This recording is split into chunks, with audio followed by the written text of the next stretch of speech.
Hello, our friends, Evolutionary Energy Arts family. Hello there, welcome back. Okay, guys, so we're trying another take. I'm not going to give you too much info other than, yeah, we had what you would call a demonic entity just literally knock the camera on the ground because they don't like us covering this stuff and talking about the fact that, history is yet again repeating itself. It is, and it's about us understanding who we are and realizing how important that source spark truly is, and looking at all the things that these controllers are doing to stop our source spark. So, if you look at what they do to the extremes that they do them, that is an action out of sheer fear. That is 100% fear. And that should tell you inside of your heart and soul how special and how much power you truly have. Absolutely. And just to give you a visualization, if you want to clear a space, all it takes is just root yourself to the ground, and your feet don't even have to be barefoot, but it does help to really have your contact surface of the soles of your feet rooted to the actual ground. But it's not 100% necessary. Visualize a pure white light coming down from the sky, coming from source down through you into the ground, and then you could visualize that light becoming a bubble and extend it out over your entire house and your entire property, and just make it so with the intention that nothing dark, nothing demonic, nothing of the jinn, nothing of the reptilian, draconian energies are going to be allowed to enter this space. That source is within you. This is your intent, and this area is sealed. And just see it. So you can also then visualize that white light, and if you prefer, you could turn it into a golden light, which is a very high frequency, or more of a magenta violet. It's up to you and what you feel instinctively, but any of those will work. So you see your entire property encapsulated in this light, and put the intent out that nothing dark is allowed to enter. As again, source is within us. Yes, and your intention is very powerful. So the more you can focus on that vision and really put your energy into it, the more it's going to work. Yeah, as Cindy was getting, we need to do more mantras. We need to do more mantras, and pressed for time. I jumped straight into the video, and then when we were about, I don't know, 15, 16 minutes into the video, you literally hear a thud like somebody whacked it, and the camera went and jumped on the ground. And she caught that it was a jinn. Well, they like to hide. That's one of their favorite things to do. But when I look and I really put the intention out that I want to see what is here, then I get what I need. Yeah, and in the distance, animals were acting weird, which was another sign of this. So, what we wanted to cover is, again, when you look back to the history of Christianity, you'll see a group that were called the Gnostics. And yet, Gnosticism was also something that was already in existence before Christianity came to be. But it got adopted, and there was a Gnostic Christianity that had spread like wildfire. And eventually, it was deemed a heresy by the control group of the day, of course, because Constantine, the Roman emperor, he commissioned the Council in Nicaea and other councils after that to be basically a unifying force for his empire, as people had started to adopt Christianity, but there were so many different types of Christianity that were out there. And people were again looking at things like Jesus, Yeshua himself, in different lights. Some people thought he was God, some thought he was literally the Son of God or a son of the gods, and then others viewed him as a teacher, an ascended master, a being that didn't have to be here, but chose to incarnate just because he wanted to help to show us that the power structure of the day, which is still the same power structure today, is a very, very limiting power structure. that doesn't want humanity to know that humanity has been kind of willfully enslaved by this system because they can't control us if we understand the bigger picture. Right. You know, Yeshua, Jesus, as some call him Yeshua and some call him Jesus. It's someone who came here to show us what we can truly do. And the information has been completely skewed and put into a very dogmatic, teeny tiny small jar. So it's like you can believe in this person, but you have to believe it this way. And understanding that the belief system is our prison, that's actually our prison. As soon as you get that and you realize the bars are made up of your belief system, then that tends to help you break free from that and go back and reassess everything that you thought you knew and look at things through a different lens, creating an awakening and creating an understanding of how beautiful you truly are and how powerful you are. What happened to the Gnostics was that the Gnostics, again, they believe that all you need is yourself. You don't need to give power to any sort of power structure. They believe Source, the real creator, resided in all of its creation. So Source was within us. And, in reality, the Gnostics had a lot with Hinduism and so many other traditions that were out there.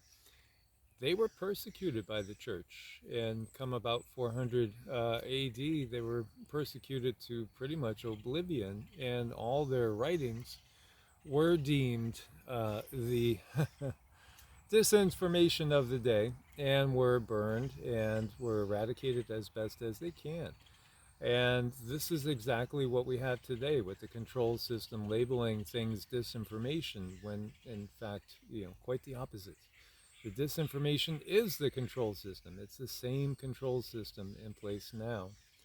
There was another group called the Cathars, and the Cathars, they were very, very spiritual, peaceful people that tried to live outside of the system as much as possible. And we've also talked about the Essenes, of which we believe Yeshua Jesus was an Essene, who were a group that, again, they tried to live as much as they could outside of the political and religious system of the day, living peacefully in a very spiritual way and prioritizing the spiritual life. Well, the Cathars, again, this was around 1000 AD. They were also persecuted, and in fact, they were exterminated literally by the Catholic Church. The Catholic Church sent the army out to eradicate them, and it was a horrible slaughter. And they put this movement down, these people that dare try to live a spiritual life on their own in a peaceful manner outside of the system, where they're not paying their tithes to the church, where they're not, going and abiding by everything that society is doing at that time. Again, they were very, very peaceful, and they just wanted to be able to do their own thing. And again, the system persecuted them until basically extinction. And I was asking Cindy too, when you pick up on Cathars and you pick up on the Tartars, like as in Tartaria, is there any sort of connection with the energy? And she did get the affirmative. Right, there's an energy stream there, and both of those exist within the same energy stream and or soul stream.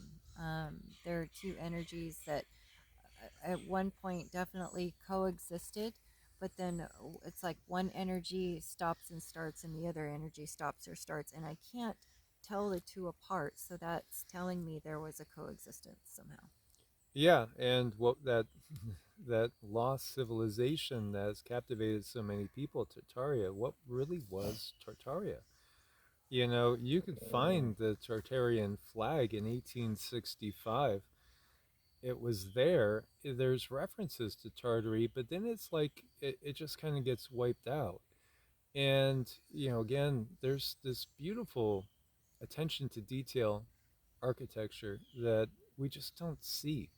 The architecture today is so mostly sterile, kind of emotionless in so many ways. And the way that they built was very, very just extraordinarily attention to detail and in a very, very celebratory manner. You know, they didn't have to build things the way they did. It was obviously a very different mindset from a creative standpoint. And yet, you know, again, what happened to that civilization? I have also shared with you recently that when you're looking to the Native American tribes and you're looking at the conquistadors that came and were basically conquering areas, riches, and people, and in some cases taking people back for slaves, under the authority again of the Catholic Church, which had also given us the Inquisition, where people again that were trying to break off were deemed heretics and put to death by horrible methods. Well, you know, they had this decree that they read to the natives in the area where they were landing in the Caribbean and in the Americas, that they would read out by authority of the Pope and the Catholic Church, we claim all these lands and everything within it, including yourselves, to be the property of the Catholic Church by, you know, by the authority of their God, and then would proceed to rob, rape, pillage, and, you know, steal and enslave people. And, you know, they did this time and time again. They encountered some tribes of of Native Americans that had broken off from their control structure, and I found this to be just so fascinating, so fascinating that the leadership, when we talk about the giants that were here, many of the giants can be traced back to tribal chiefs. And when you listen to the stories, a lot of these giants that were leading different tribes were put into positions of authority because they had higher technology and more quote unquote wisdom. And it was said that many of these beings were basically Anunnaki, for lack of a better term, those that came from the sky, literally landed here and then took over tribes and put themselves in place of leadership. And the term in Hinduism is Asura, and they're synonymous.